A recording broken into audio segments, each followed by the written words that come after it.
Jesus Cristo como a expressão exata da glória de Deus e quem Deus é, tem sido para nós uma fonte para conhecermos os atributos de Deus.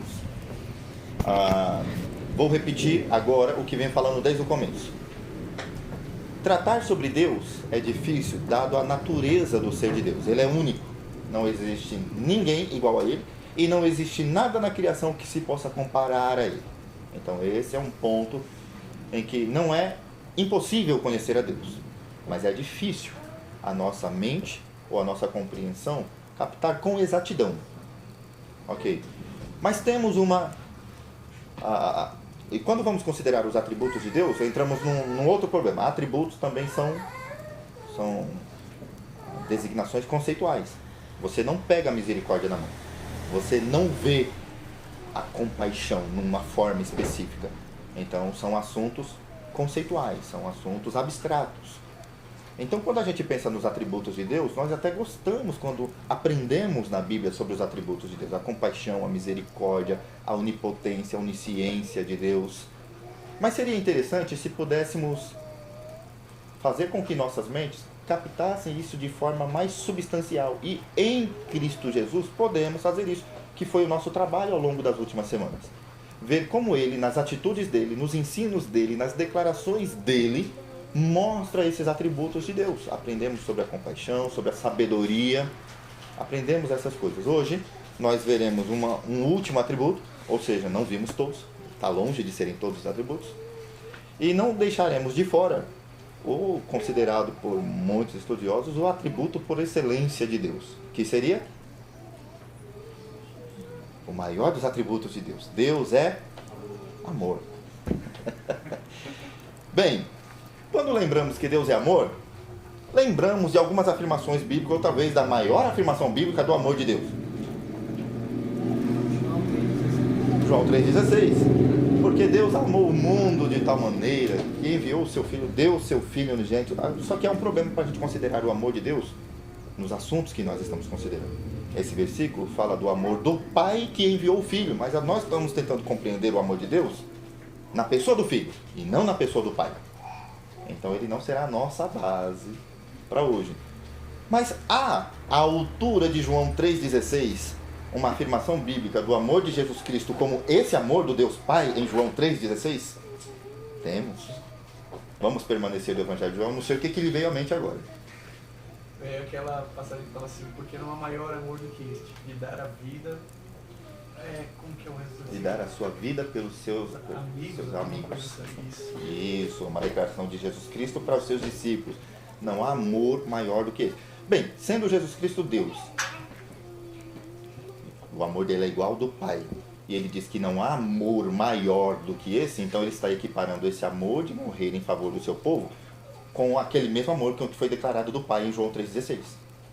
Que Deus amou o mundo de tal maneira, e Jesus diz depois, não há amor maior do que esse. É o mesmo amor, é o amor dele. Ok, ótimo. Mas nós vamos para João capítulo 17, que é uma oração de Jesus ao Pai. Ele está orando pelos seus discípulos, e ele faz algumas declarações nessa oração. João capítulo 17.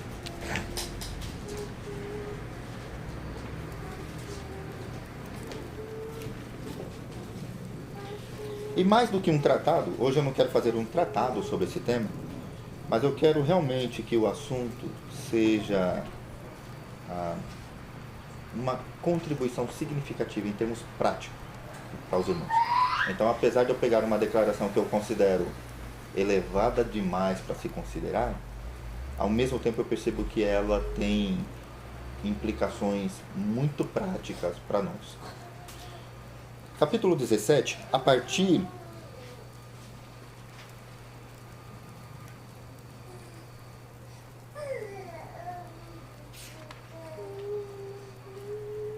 do verso 20. Eu ia ler só o versículo específico, mas eu vou ler todo o contexto dele. Por que o versículo 20? Veja só, não sei se a sua divisão acontece a mesma coisa. Primeiro, Jesus Cristo ora por si mesmo no começo da oração. Pai, glorifica-me com aquela glória que eu tinha antes de ti. Depois, a partir do verso 6, ele começa a orar pelos discípulos, os 12 dele. Eu revelei o seu nome àqueles que do mundo o Senhor me deu. Aqui, os do mundo que o Senhor me deu, não são todos nós. Não somos todos nós, com os discípulos. São os 12. Tanto que ele vai falar depois. Daqueles que tu me deste, nenhum se perdeu, a não ser aquele que foi preparado para ser o filho da perdição. Aí, a partir do verso 20, ele estende a oração dele, a intercessão dele, para outros além dos 12. Vamos lá? Minha oração não é apenas por eles, os 12. Rogo também por aqueles que crerão em mim, por meio da mensagem deles, para que todos sejam um, Pai, como tu estás em mim e eu em ti. Que eles também estejam em nós, para que o mundo creia que tu me enviaste. Dei-lhes a glória que me deste, para que eles sejam um, assim como nós somos um. Eu neles e tu em mim. Que eles sejam levados à plena unidade, para que o mundo saiba que tu me enviaste e os amaste, como igualmente me amaste. Pai, quero que os que me deste estejam comigo onde eu estou e vejam a minha glória, a glória que me deste, porque me amaste antes da criação do mundo. Pai justo, embora o mundo não te conheça, eu te conheço, e estes sabem que me enviaste. Eu os fiz conhecer o teu nome, e continuarei a fazê-lo, a fim de que o amor que tens por mim esteja neles e eu neles esteja. Amém? Bem, vocês podem se questionar, poxa, aqui não parece ter um texto pode não ser tão explícito como João 3,16. Mas nós vamos perceber como Jesus Cristo declara aquele mesmo amor aqui, não na pessoa do Pai, mas na pessoa dele. Ele primeiro diz, minha oração não é apenas por ele. É interessante a gente ver essa gradação na oração de Jesus Cristo. A cabeça dele talvez não seja como a nossa. Jesus Cristo está lembrando aqui na oração de coisas antes da encarnação dele. Glorifica-me com aquela glória que eu tinha antes, né, contigo. A gente faz os pedidos de oração aqui, antes que eu acabe da oração, eu já esqueci de alguns nomes que as pessoas já mencionaram. Então, nossa cabeça funciona um pouco diferente. Jesus Cristo, ele primeiro roga pelo que ele vai passar. A morte dele vai trazer para ele, ou vai descobrir na pessoa dele, a glória que ele tinha desde antes com os pais. Por quê? Desde antes da criação do mundo, Apocalipse chama Jesus Cristo de Cordeiro que foi morto antes da criação do mundo. Antes de criar o mundo, antes de estabelecer o mundo, Deus olhou para o Filho e decidiu que ele morreria. Ou seja, antes de criar o homem perfeito, Deus já planejou que a criação não fosse existir na eternidade com ele, perfeitamente criados, mas resgatados, porque se Jesus Cristo era Cordeiro que foi morto antes da criação do mundo, então Deus já planejava um resgate antes de criar a criação. Ele já planejava tirar do pecado. Então, por consequência, incluiria no plano de Deus deixar a humanidade cair em pecado, ou fazê-la cair no pecado. Na linguagem de Paulo, Deus é ativo nisso. Deus encerrou todos os homens debaixo da desobediência. Então, para Paulo, não foi um acidente. E nem foi uma coisa que Deus falou, não, eu não quero que você faça, e o homem foi lá e fez. E depois Deus fez um plano B para resgatar o homem. Não. Deus, desde o começo, planejou uma criação, um povo redimido. E não um povo perfeitamente criado lá. Adão, amém, continuou perfeito, não peca e pronto. Não.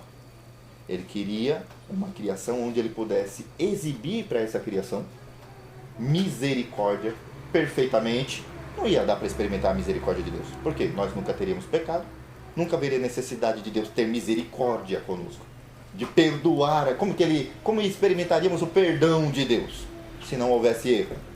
Então Deus encerra toda a criação debaixo da desobediência, e aqui experimentamos toda a vastidão dos atributos de Deus. Não apenas o amor, a alegria divina, a paz, a mansidão, mas também a misericórdia, a compaixão, o perdão de Deus. Todas as coisas que estão relacionadas a uma criação que caiu em pecado. Ok. Mas antes que Deus criasse, uma pergunta bem no estilo classes Cordeirinhos de Jesus. O que Deus fazia antes da criação? Gozava da comunhão perfeita entre Pai, Filho e Espírito. Ele tinha uma comunhão perfeita entre eles. Ok. Eu vou especificar a sua resposta com o termo que nós estamos considerando hoje. Jesus nos mostra nesta passagem que antes que todas as coisas existissem, Deus amava. Veja o verso 24. Pai, quero que os que me deste estejam comigo onde eu estou e vejam a glória que me deste, porque me amaste antes de criar o mundo. Antes da criação do mundo. O que Deus fazia antes da criação? Deus amava. Deus não precisou criar a humanidade para experimentar amor. Ele já experimentava e ele já... Aqui vem uma coisa interessante. Porque nós falamos de amor, que nós, criaturas, como um meio de completar vazios. Casamos, temos filhos.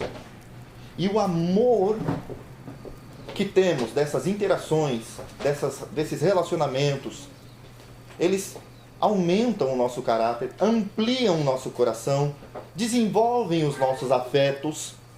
O amor, então, amadurece a criação. Mas Deus não precisava de amor para desenvolver, para crescer, para melhorar. A pergunta para nós é assim: se o amor é o que buscamos como meio de preencher, por que Deus criou? Se nós sabemos aqui pela palavra de Jesus Cristo que antes de criar o mundo, Deus já amava e amava perfeitamente. Jesus Cristo experimentava o amor do Pai, o Pai experimentava o amor do Filho, a comunhão já era perfeita. Por que criar? Nenhuma sugestão? Para que nós experimentássemos. Para que nós experimentemos. Porque ele queria glorificar a graça de Cristo através da redenção do povo dele. O objetivo da criação era glorificar a graça de Cristo através da cruz. Chegamos perto. Esse aqui é o caminho. Deus não tem um motivo para criar. Um motivo como necessidade. Às vezes, porque um casal decide ter um filho? De alguma maneira, um filho coopera com o desenvolvimento do casamento de muitas maneiras. Casamentos se estabilizam. Muito dos afetos, seja de pai e de mãe, desenvolve-se de jeito que não se desenvolveria sem filhos. Deus não precisava disso. Mas Ele quis criar. Ele quis criar, e eu vou usar uma resposta de um pastor aqui, pelo seguinte motivo. Eu vou estabelecer isso como uma verdade muito semelhante à primeira pergunta do nosso catecismo. Qual a primeira pergunta do nosso catecismo puritano? Qual a finalidade, qual o fim último do homem? A finalidade ou o fim último do homem é?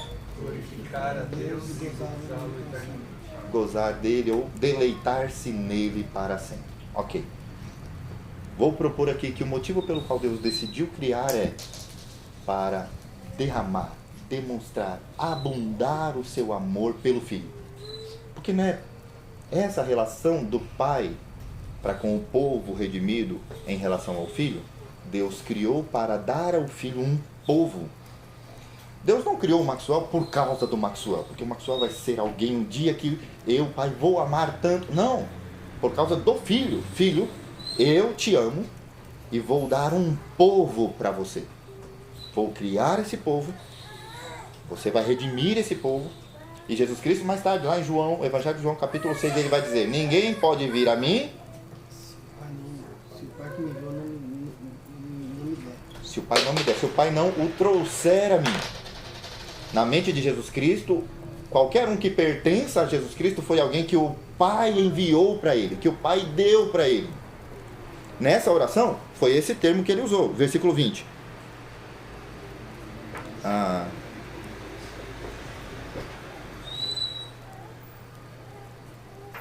Não é o 20. É o 24 mesmo. Pai, quero que os que me deste. Ok.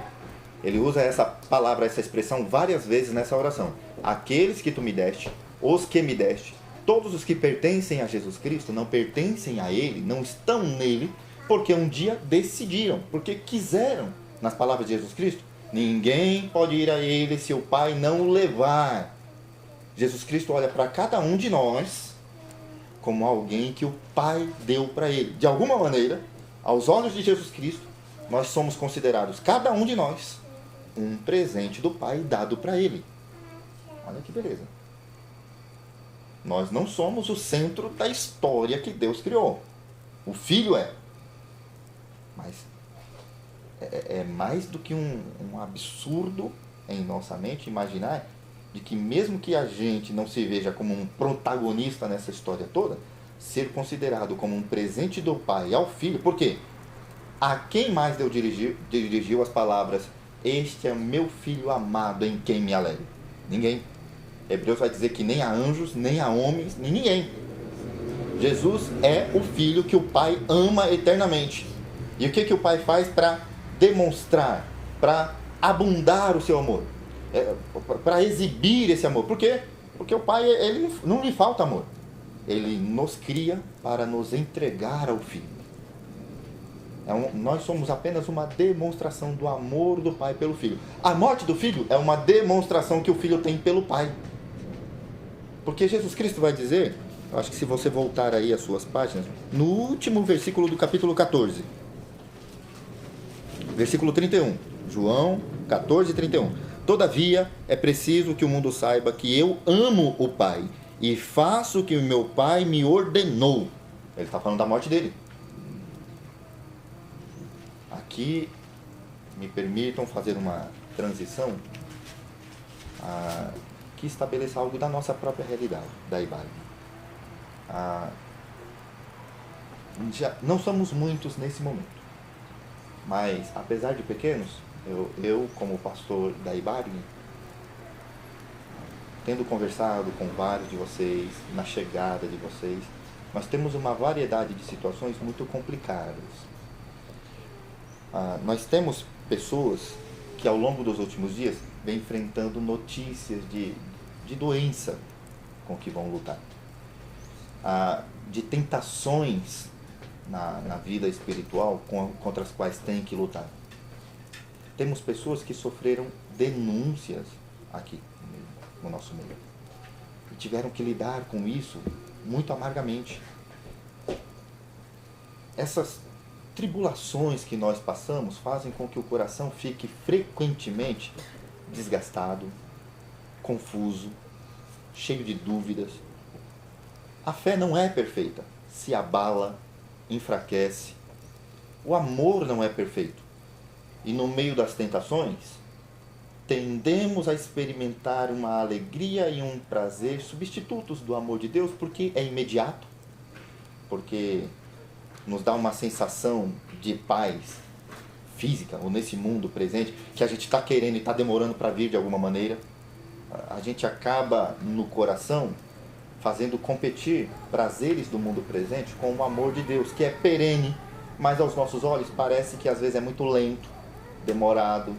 A gente quer e parece que não vem. Se vier, não sabe quando vem. Tendemos a ter um amor falho todos os dias.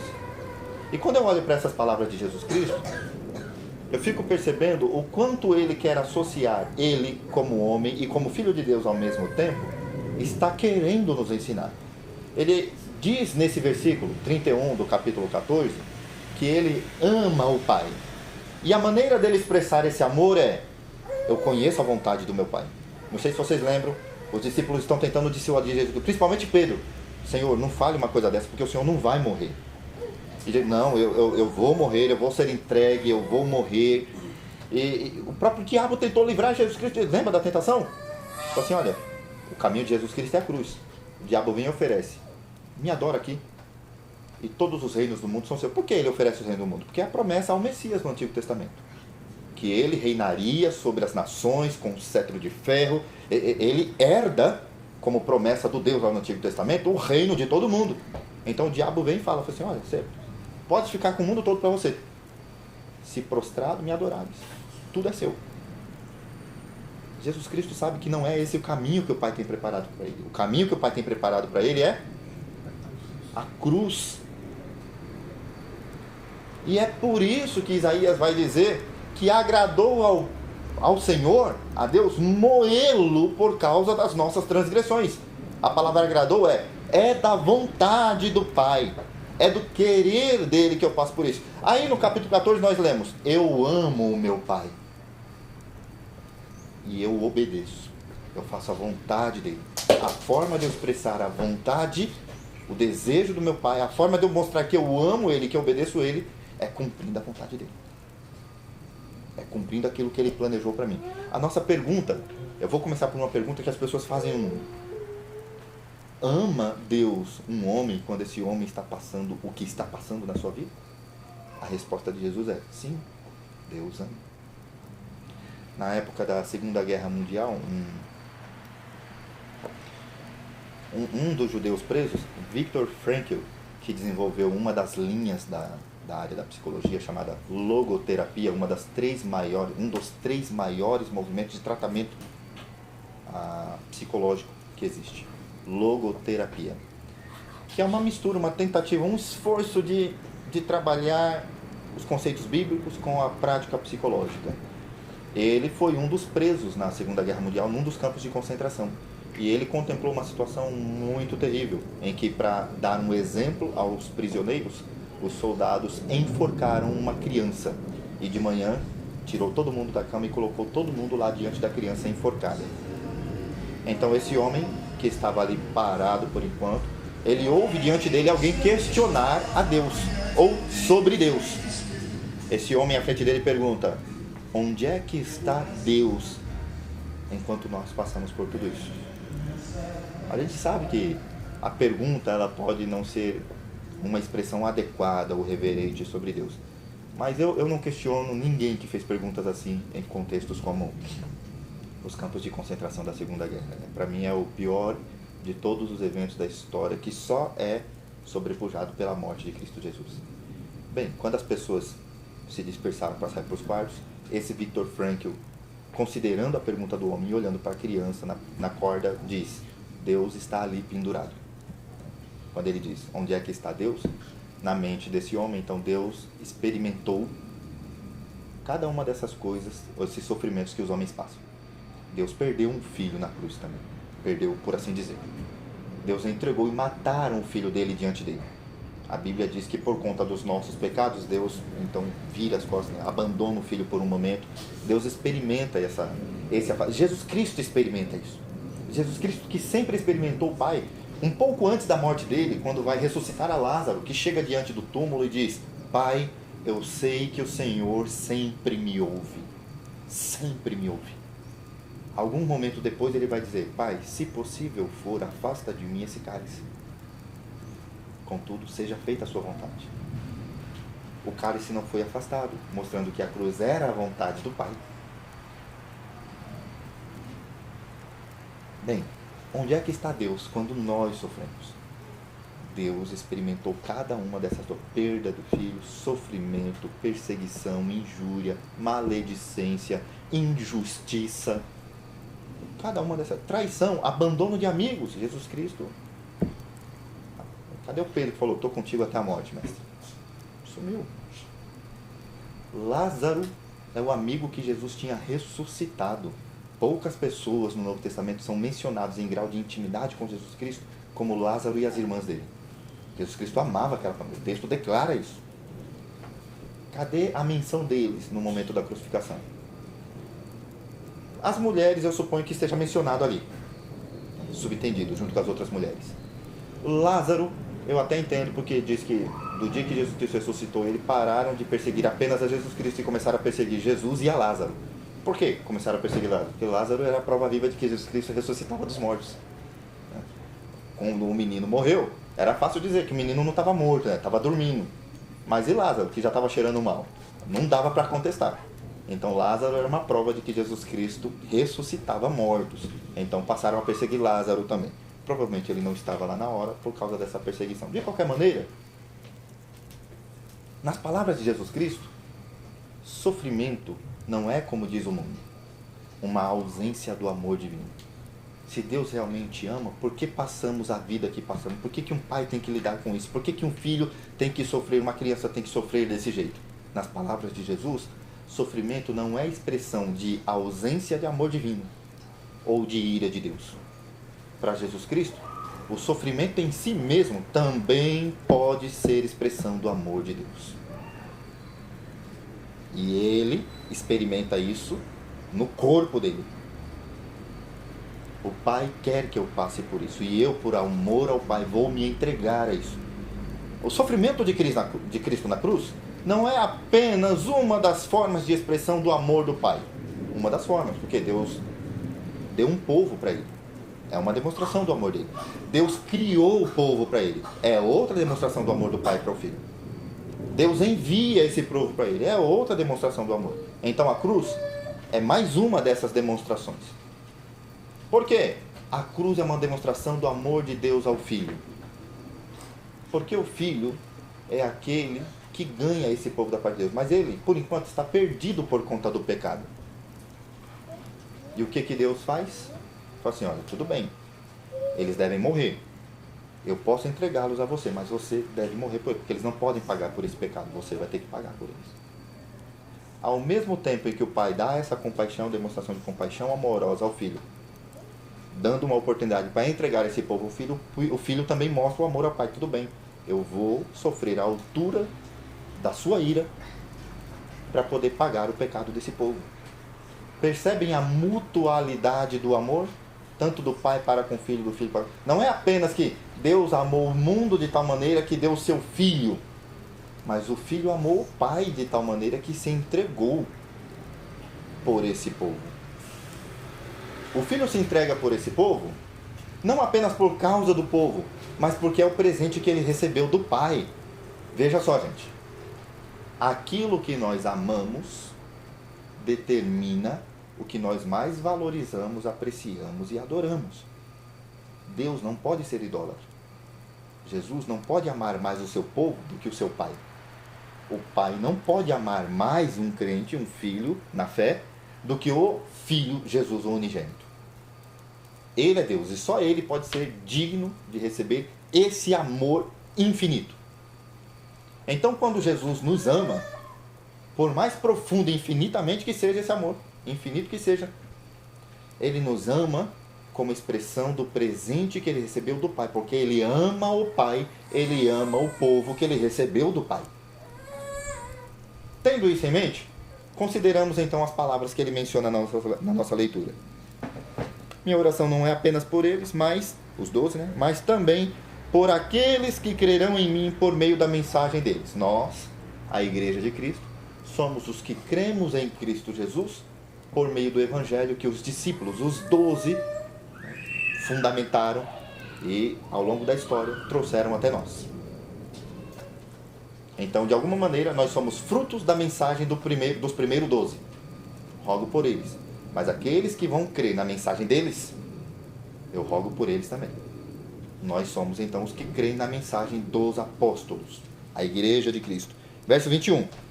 Para que todos, nós e os 12, para que todos sejam um, Pai, como tu estás em mim e eu em ti. Olha que coisa. Jesus Cristo ama tanto o Pai, que ele vê com afeição profunda e decide entregar a sua vida pelo seu povo, porque foi recebido do Pai, esse povo. E agora ele ama tão profundamente esse povo como expressão do amor do seu Pai, que ele quer que esse povo esteja junto com ele no Pai, não à parte, não de lado. Eu tenho o amor do Pai, vocês também têm, mas vocês menos do que eu. Jesus Cristo, não. Do jeito que eu estou em ti, que eles estejam comigo. Perceberam? Como Jesus Cristo continua expandindo a demonstração do amor para incluir-nos nele? Bem, Deus, ele é amor e não poderia ser se não houvesse alguém para amar. Então nós vamos ao mesmo tempo considerar isso e dar um passo atrás. Estamos falando da Trindade. Pense nas 3 religiões monoteístas do mundo. Quais são as 3 religiões monoteístas do mundo? Cristianismo, judaísmo e islamismo. Só que os outros 2 criticam o cristianismo dizendo que nós não somos monoteístas, que não cremos em um só Deus, por causa da Trindade, da doutrina da... eles creem em 3 deuses. Obviamente, Não é o caso. Mas vamos considerar o monoteísmo deles, que não tem uma segunda pessoa, uma terceira pessoa, mesmo que seja um só Deus. É apenas Alá, é apenas Jeová, Javé. Não há mais alguém com ele. Não se pode dizer do Deus deles que ele é infinitamente amoroso, eternamente amoroso. Por quê? Porque amor é um atributo que existe dirigido a alguém. Antes da criação, a quem Alá amava? Não poderia dizer que ele era eternamente amoroso, porque não tinha o que ser amado. Não tinha um outro ser, não, porque ele é único, uno, não tem o Filho, não tem o Espírito Santo, e Javé, no judaísmo, também não. Nós podemos dizer que, da perspectiva da teologia cristã, do cristianismo, a trindade, que antes que houvesse qualquer coisa, Deus sempre sentiu amor, sentiu todos os atributos dele. Por quê? Por causa das três pessoas. Havia comunhão perfeita. Tinha como comungar, tinha como amar alguém. Antes que tudo existisse. Isso não é possível dizer dos outros que não tem mais ninguém com eles. Então, quando é que eles passaram a amar? Quando eles criaram. Quando eles criaram a humanidade, Deus passou a amar. Porque antes ele não amava. Alá, Javé, criou, passou a amar a criação. Mas antes disso, não. Então ele não é eternamente amoroso. Mas o Deus cristão pode-se dizer que ele é eternamente amoroso. Deu para perceber a distinção, certo? Deus não criou o Filho para poder amar lá antes, porque os testemunhos de Jeová diz que antes do mundo Deus criou Jesus. Jesus é o primeiro ser criado que ajudou ele na criação. Eles não veem Jesus como Deus, testemunho de Jeová. Eles veem como o maior dos anjos, que ele considera como um filho. É considerado, não é o filho legítimo, é o filho adotado. Deus criou, se tornou ali o primeiro dele. Deus não criou o filho para poder amar. Se assim fosse, antes de criar o filho, Deus era carente e solitário, porque não tinha alguém para amar. Então, até o Deus, na linha de pensamento do testemunho de Jeová, não pode ser um Deus eternamente amoroso. Ele passou a amar depois que criou. Uma criação é que torna possível o amor em Deus. Os cristãos nunca vão admitir isso. Deus, ele é eternamente amoroso. O Filho, amado antes da fundação do mundo, em Colossenses 1, que inclusive é parte da nossa canção, ele é retratado como aquele que é antes de todas as coisas e aquele por meio de quem todas as coisas foram criadas. Ele é antes de todas as coisas e por meio dele todas as coisas foram criadas. Deus ama o Filho, cria todas as coisas como forma de transbordar o seu amor. Não é uma forma de amar mais, de experimentar algo que ele nunca tinha, de acrescentar algo, não. Mas é um transbordamento do amor dele, uma demonstração, uma exuberância do amor dele. Ele cria para demonstrar o seu amor ao seu Filho. Em Hebreus, ele é mencionado como aquele que é chamado de Senhor e Deus, que fundou a terra. Jesus Cristo é o Deus Criador. Bem, sendo Jesus o Filho eterno, não houve um tempo em que ele não era filho. Porque também haveria um tempo que Deus nunca foi pai. Se Deus criou Jesus Cristo, e só a partir de então Jesus passou a ser o filho dele, então nem sempre Deus foi pai. O pai eterno, que é falado lá em Isaías, não é eterno. Então. Pai da eternidade, esse título de pai, implica que Deus é eternamente pai. Jesus é eternamente filho. Ambos não têm um começo, são Deus.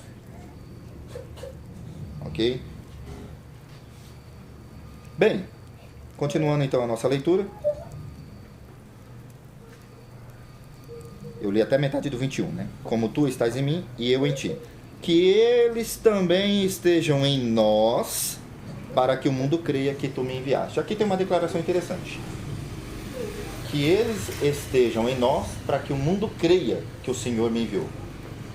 A permanência, a luta de uma igreja local para permanecer firme em Jesus Cristo, para permanecer firme em Deus, é um fator fortíssimo do testemunho da igreja para o mundo. Para que o mundo creia que Jesus foi enviado por Deus, que então o meu povo esteja sempre intimamente ligado a mim. Que eles estejam em nós, para que o mundo creia que o Senhor me enviou. A unidade da igreja com o seu Deus é um fator tremendamente importante para o testemunho, para a evangelização da igreja. Porque muitas igrejas falam de Deus e parece não surtir efeito. Porque parece ser um tipo de comunhão com Deus que é apenas para mostrar. É uma tendência bem rede social, né? Olha que comida gostosa, olha a minha roupa, olha como minha vida é feliz. Olha, é para mostrar que tem, mas que no fundo não tem. E Jesus Cristo diz que a união da igreja com seu Deus fortalece a convicção do mundo para que creiam que tu me enviaste. Muitas vezes, a dificuldade que nós temos de compartilhar o evangelho a alguém, ou de levá-lo pelo menos a considerar, se for alguém próximo a nós, pode ser que a nossa própria vida, amplamente afastada de Deus, a pessoa passa, você não fala de Deus, não parece um cristão nem nada, e de repente, por um motivo, sei lá qual é esse motivo, você chega e fala assim, ô fulano, você tem que ir para a igreja. Sabe aquele tipo de ímpio que fala assim, o camarada falou para mim, eu acho que ele precisa mais disso do que eu. Que é a ideia de testemunho, pessoal. Né? Mas não há algo na vida da pessoa que o ímpio olha e possa dizer, poxa, tem algo ali que eu preciso. Tem algo ali que eu queira. É desse testemunho que Jesus está falando. Que eles tenham de nós, ou estejam conosco, de tal maneira que o mundo olhe e creia que eu sou uma realidade. Creia que o Senhor me enviou. O mundo precisa de vida? Precisa de vida. O mundo precisa de luz? Precisa de luz, estão em trevas. Como é que nós mostramos para o mundo que eles precisam disso? Sendo luz para o mundo. Se não formos luz, como é que um dia a gente espera chegar neles, dizer que eles precisam vir para a luz e falar assim, mas que luz que você está? Não vejo nada. Ó, vem para aqui que aqui tem luz. Não tô, cara, estou vendo você aqui, mas não tem luz aqui. Está todo mundo aqui escondido, em trevas. Jesus prossegue dizendo na oração, é interessante essa expressão, versículo 22. Dei-lhes a glória que me deste, para que eles sejam um, assim como nós somos um. Essa glória é a mesma palavra utilizada lá em cima, nos versículos que nós lemos quando consideramos a glória de Deus. Olha só, versículos 4 e 5 do capítulo 17. Pai, eu te glorifiquei na terra, completando a obra que me deste para fazer. Como ele diz que glorificou o Pai? Eu fiz a tua vontade. O Senhor me deu uma obra para fazer. Eu cumpri a tua obra. Eu fiz a tua vontade. Então eu te glorifiquei. Agora ele diz o seguinte, agora, Pai, glorifica-me junto a ti com a glória que eu tinha contigo antes que o mundo existisse. Aí agora na oração lá embaixo que nós estamos lendo, versículo 22, dei-lhes a glória que me deste. Ok, vamos fazer uma distinção. Nós aprendemos quando falamos sobre a glória de Deus aqui, que existem duas formas de falar da glória de Deus. Há uma glória que pode ser atribuída a Deus, concedida a Deus. Não porque falta para Ele, mas porque honra Ele. E é nesse sentido que nós falamos que queremos dar glórias a Deus. Queremos glorificar a Deus. Ou que na oração do Pai Nosso diz, santificado seja o teu nome, aqui na terra como no céu. Nós atribuímos honra e glória a Deus, por conta do caráter e da perfeição dele. Ok? Essa glória, ela é atribuída, ela é dada por nossa conduta, nosso comportamento, nossa vida. Mas existe uma glória que nós não podemos dar a Deus. E que Deus também não compartilha com ninguém. Que desde o Antigo Testamento ele diz que ele não divide com ninguém essa glória. Lá no versículo 5 que nós lemos, glorifica-me junto a ti com a glória que eu tinha contigo antes que o mundo existisse. É essa glória divina que ele sempre teve, que quando ele encarnou foi ocultada, porque é uma glória que toda vez que Deus revelou, lembra quem esteve aqui quando tratamos da glória de Deus?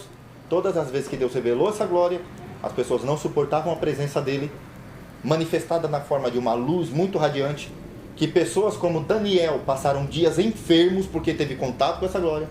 Moisés, quando teve contato com essa glória, as pessoas não podiam olhar para ele Então o ser humano ou a criação não suporta essa glória. Essa glória Deus não divide com ninguém. Mas não é dessa glória que Jesus Cristo está falando. Como pecadores, nós não podemos honrar a Deus. Não podemos viver para a glória de Deus. E o que ele diz no verso 22? Dei-lhes a glória que me deste. O que exatamente Jesus Cristo quer dizer com essa glória? Nós já sabemos que não é aquela glória que ele tinha antes que o mundo existisse. Essa ele não dá para ninguém. É dele, do Pai e do Espírito Santo. Qual é a glória que ele nos concedeu? Resposta: a glória que ele disse, com a qual ele obedeceu ao Pai. Nós, pecadores, não podemos obedecer à vontade do Pai. Agora Jesus Cristo traz o Evangelho, que é a justiça dada por Deus. Não é a justiça que Deus exige de nós. A justiça que ele exige, não podemos cumprir a lei de Deus. Mas aquela que o Evangelho concede por nós pela fé em Cristo Jesus. Esta fé não apenas nos liga a Jesus, mas começa a capacitar o nosso coração para amar a Deus e para obedecer à vontade dele. Não é perfeito o amor, e nem a obediência, muito menos a obediência. Mas ela provém de Jesus. É suficiente para agradar a Deus, porque é pela fé em Cristo Jesus. E Jesus está dizendo: Pai, eu dei a minha glória, eu glorifiquei eles. Não foi isso? Dei-lhes a glória que me deste. O evangelho que o Senhor me deu, a missão que o Senhor me deu pela cruz, eu estou entregando a eles. Agora eles podem estar junto conosco. Por quê? Pela regra, pecadores não podem estar na presença de um Deus Santo. Mas agora, por causa do evangelho, nós podemos estar na presença de Deus e experimentar a sua glória. Podemos não suportá-la totalmente, mas podemos experimentá-la. É essa glória que ele está falando. A glória que nos capacita a fazer o que ele fez. Viver de forma que obedeçamos a Deus, que honremos ao Senhor, que glorifiquemos ele nesse mundo. Para que eles sejam um, assim como nós somos um. Somos um. Eu neles e tu em mim. Que eles sejam levados à plena unidade, para que o mundo saiba que tu me enviaste e os amaste como igualmente me amaste. Gente, aqui nós temos a declaração que nos importa para pensar o amor de Deus. Obviamente, nós não temos o valor que Cristo tem para o Pai. Nós somos pecadores redimidos. Temos importância? Temos. Somos amados por Deus? Somos amados por Deus. Mas não somos o Filho. É um amor pela fé ao Filho. É um amor pelo Filho. Ok? Vou explicar isso com um dos termos utilizados para o amor no Novo Testamento. Não sei se alguém lembra. Eu acho que uma única vez eu devo ter feito menção disso. Vocês lembram de termos gregos muito conhecidos para se referir ao amor que os evangélicos usam com frequência? Quais são eles? Ágape. Filéu. Tem um outro também. Esse que não lembra é o menos mencionado. Ágape é o mais famoso, o chamado amor incondicional. Filéu ou filio é o amor fraternal, da onde vem a palavra filantropia, filantropo, aquele que ajuda ao próximo. Okay? Aliás, irmãos, a palavra irmão, quando é utilizada na Bíblia, nós somos irmãos na fé. Vem da palavra Filadélfia, né? O grego mesmo, Filadelfos, nascido do mesmo ventre. Aqueles que nasceram e têm um amor natural um pelo outro. Okay? Filadelfos. Eros, o amor mais baseado no aspecto físico, que não significa amor erótico apenas, né? A palavra eros lembra logo de erótico, não é apenas prazer sensual. Pense nas afeições e no prazer gerado por uma paisagem contemplada, pela beleza de uma pessoa ou de uma criança. Sabe? O amor que é gerado por todo o envolvimento com o aspecto da criação, não apenas sensualizado, mas toda a criação. O amor relacionado à sexualidade é parte do amor eros, mas não é só ele. De forma que o cristão é alguém que precisa redimir o amor eros também. Bem, mas tem uma palavra que é mencionada apenas 2 vezes no Novo Testamento, que também pode ser traduzido como amor, mas que não foi traduzido como amor. Uma delas está lá em Romanos, eu vou ler com vocês. Vou ler só uma, tá? Uma vez em Romanos, outra vez em Timóteo. Romanos capítulo 1.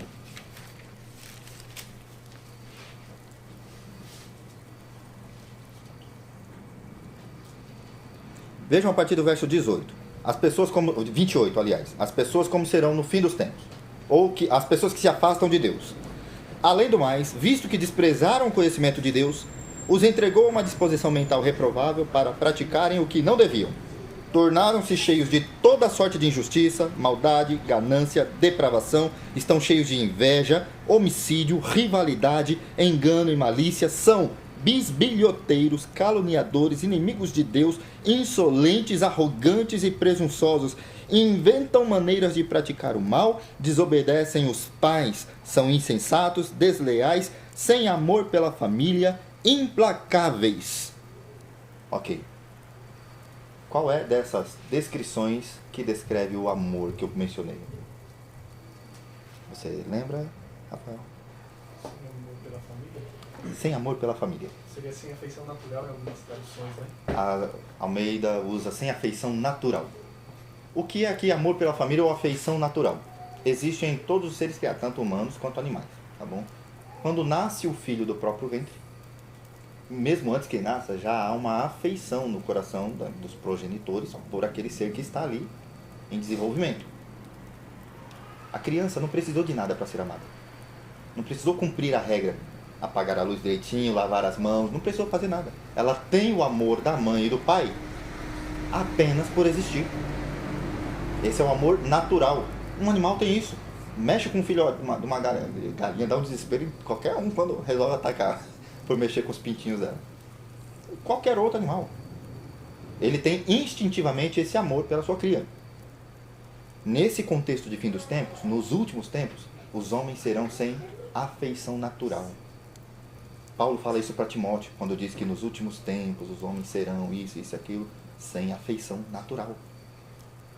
Pais matando filhos, filhos matando pais, sem afeição. É um estágio depravado demais da criação. Por quê? O natural é amar. Quando alguém mata o pai ou o filho, está indo totalmente contra a natureza. Totalmente. A palavra grega para isso aqui é uma palavra bem feia, por isso que a gente não decora, né? Estorgos, estorgel. O amor natural. Bem, vejam só. Qual é o amor que Jesus Cristo fala aqui? Para que eles... Vou usar a palavra que ele usou. Versículo 23. O final do versículo 23. Para que o mundo saiba que tu me enviaste e os amaste como igualmente me amaste. Jesus Cristo tem um amor do Pai que a gente, por equivalência, diria, é aquele amor ágape. Ou até mesmo, ágape não, perdão. O amor estorgel. O filho vem do pai, é gerado pelo pai. Ele não precisa fazer algo. O pai ama o filho, naturalmente. É da natureza de Deus. Ok? O amor que o pai tem pelo seu povo, nós redimidos, não é o mesmo amor do filho. Então vamos dizer assim, a nível humano, aquelas palavras gregas. Ágape, filho, eros e estorgel. A pessoa que não pode ter filho e adota um filho, qual seria a palavra mais apropriada para dizer que ama o filho adotado?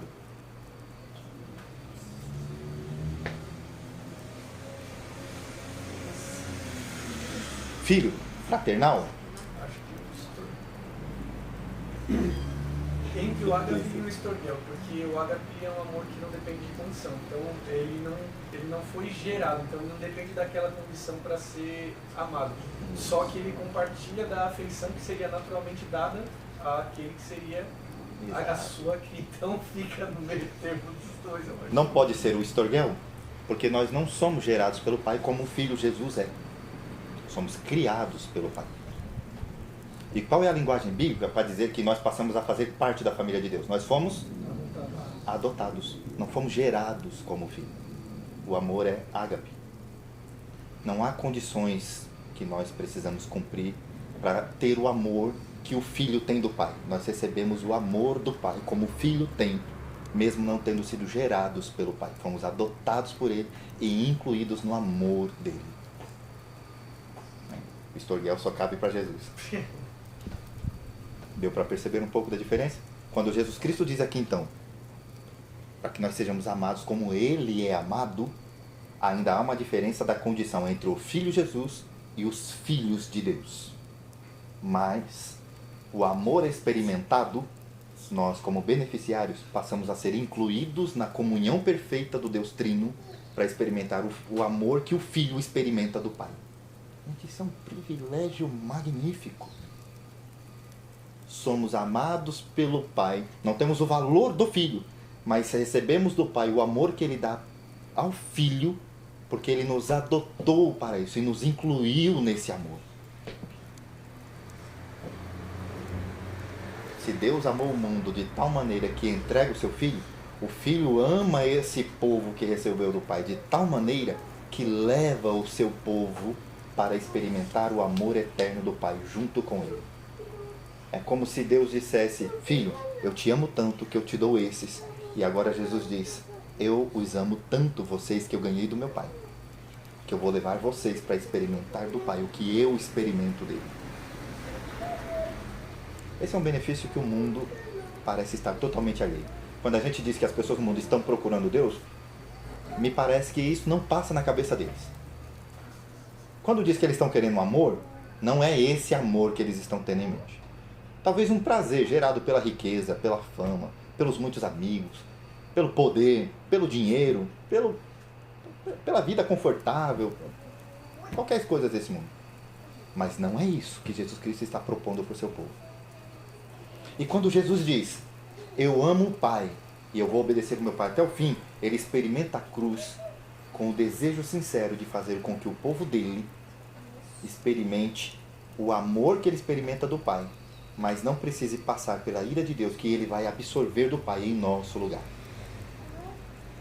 A nossa salvação nos concede um benefício muito maior do que ter uma vida com menos pobreza nesse mundo.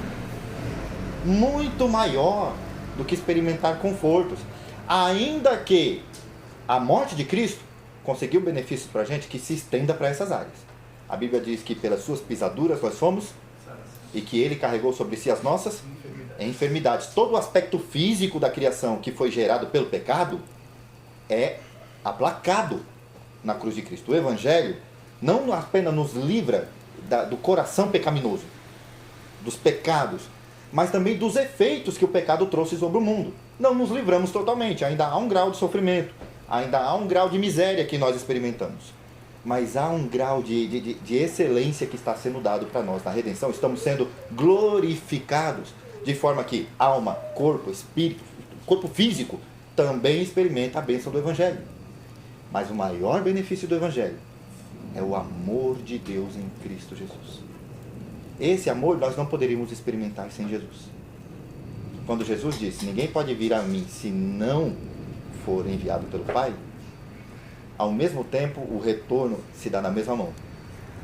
Ninguém vai ao Pai senão... E Jesus Cristo tem o interesse de levar o povo dele, tanto que uma das orações que nós mais conhecemos é: ele tenta consolar os discípulos. Eu vou, mas eu não vou deixar vocês órfãos. Eu vou rogar ao Pai e Ele vos enviará o Consolador. E eu vou para preparar muitas moradas, para que aonde eu estou, vocês estejam comigo. Jesus Cristo fala essas falas, dá quase para sentir o aspecto de expectativa na fala. Eu quero que aonde eu estiver, eles estejam comigo.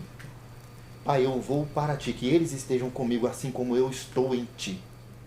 Jesus Cristo não quer deixar isso para amanhã. Quando estamos em Cristo, desde já nós experimentamos essa comunhão com Deus. Não a experimentamos de forma perfeita, mas experimentamos de forma verdadeira. Ele termina dizendo: quero que os que tu me deste estejam comigo aonde eu estou e vejam a minha glória, a glória que me deste, porque me amaste antes da criação do mundo. Esse amor perfeito e eterno é o amor que nós estaremos experimentando no seio do Deus Trino. Pai justo, embora o mundo não te conheça, eu te conheço, e este sabe que me enviaste. Eu os fiz conhecer o teu nome, e continuarei a fazê-lo, a fim de quê?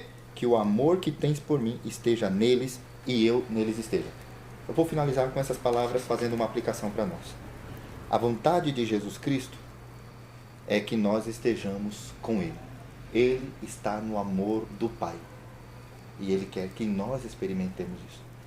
Primeiro, como podemos hoje experimentar o amor com tanta turbulência que nós experimentamos? Como nós vimos lá em João, o último versículo do 14, podemos confiar no Pai durante os sofrimentos.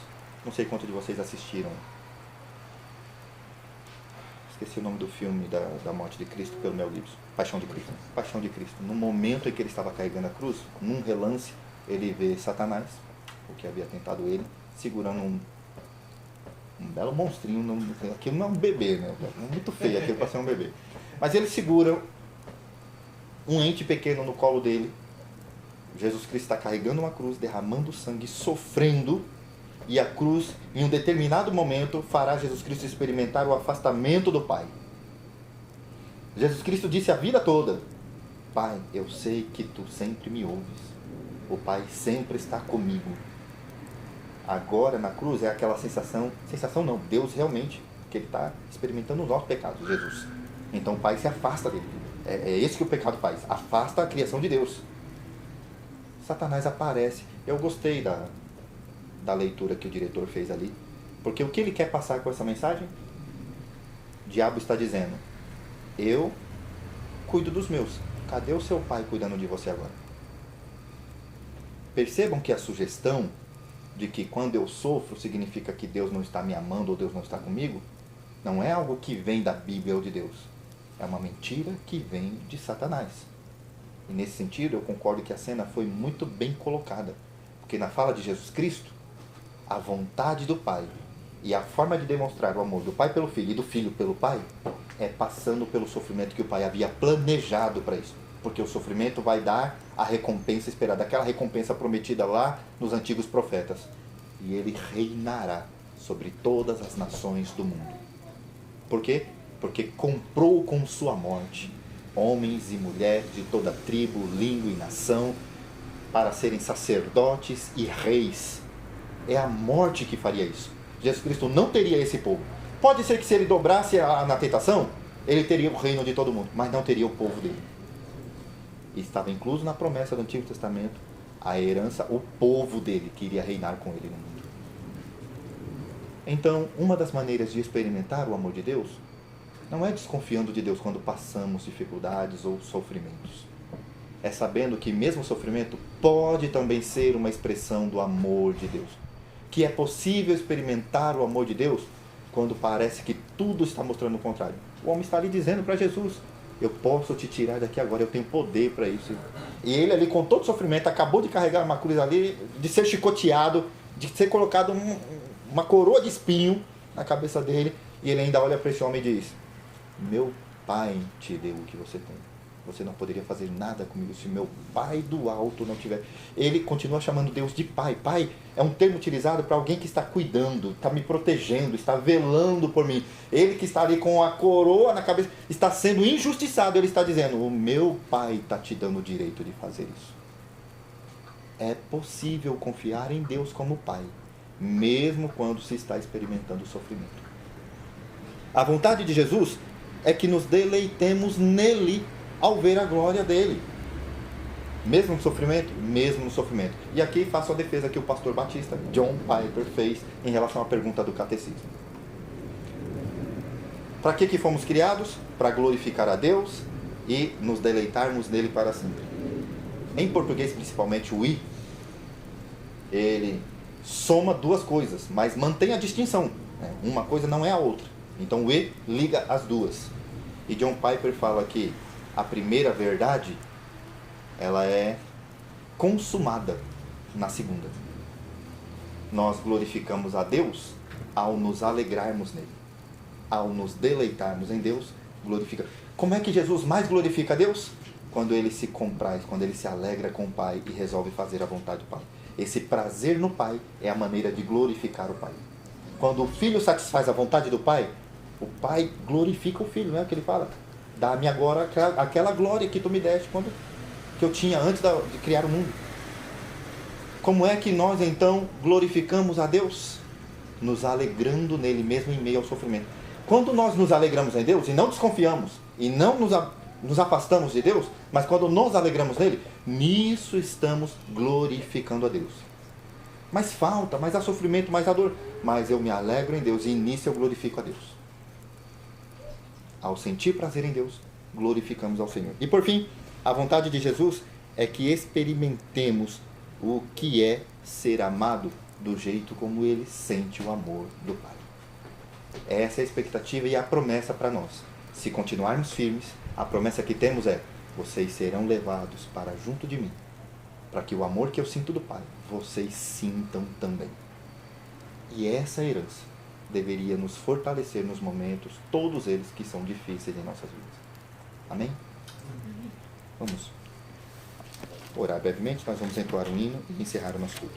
Senhor, nosso Deus, que as declarações do Senhor nos Evangelhos possam nos ajudar para com este assunto tão importante do amor de Deus. Queremos, Senhor, que não sejamos fraquejantes, não duvidarmos do amor que o Senhor tem por nós quando passarmos dificuldades.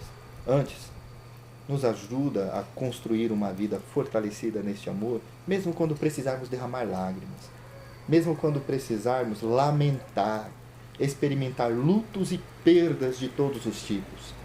Que a nossa alegria não seja sempre exprimida por sorrisos, mas pela confiança de corações que sabem que neste mundo podemos sorrir em Deus, mas também podemos chorar em Deus.